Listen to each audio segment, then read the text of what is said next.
బన్నివాసు, హర్షిత్ వీళ్ళిద్దరూ online producers కాదు, online directors లాగా ఉన్నారు.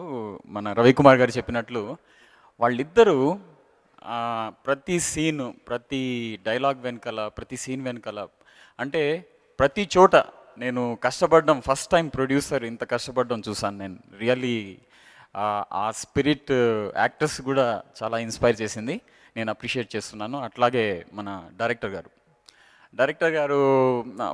నేను ఫస్ట్ డే షూటింగ్ చేస్తున్నప్పుడు ఆయన మానిటర్ దగ్గర కూర్చొని ప్రతి షాట్లో డైలాగ్ చేంజ్ చేస్తూనే, అంటే ఆయన యొక్క ఫ్లెక్సిబిలిటీ ఏదైతే స్క్రిప్ట్ మీద కానీ లేకపోతే డైలాగ్స్ మీద కానీ ఎంత కమాండ్ ఉందంటే, అంటే షార్ట్ ముందు ఎన్నిసార్లు డైలాగ్ చేంజ్ చేసినా కూడా అన్నిసార్లు నేను అంటే దాన్ని రిసీవ్ చేసుకోవడం జరిగింది. ఒక యాక్టరు ఒక రిసీవింగ్ మోడ్లో ఉన్నప్పుడు డైరెక్టర్ ఎలాంటి ఎలిమెంట్స్ ప్రొవైడ్ చేసినా కూడా దాన్ని తీసుకునే కెపాసిటీ యాక్టర్కి ఉన్నప్పుడు, ఫ్లెక్సిబిలిటీ మీ దగ్గర నేను రవికుమార్ గారి దగ్గర నేను ఒక ఫ్లెక్సిబుల్ యాక్టర్ ఎలా ప్లే చేయాలి, ఎలా అయినా ప్లే చేయాలి, నో లిమిటేషన్స్, అలా ప్లే చేయగలిగాను.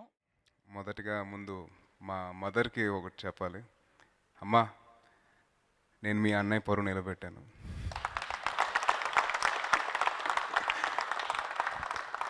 ఈ మాటను ఎందుకు చెప్పాల్సి అనుకున్నానంటే అండి, నేను యాక్టింగ్ చేస్తానని చెప్పేసి అందరికంటే లాస్ట్ మా మదర్కి చెప్పాను.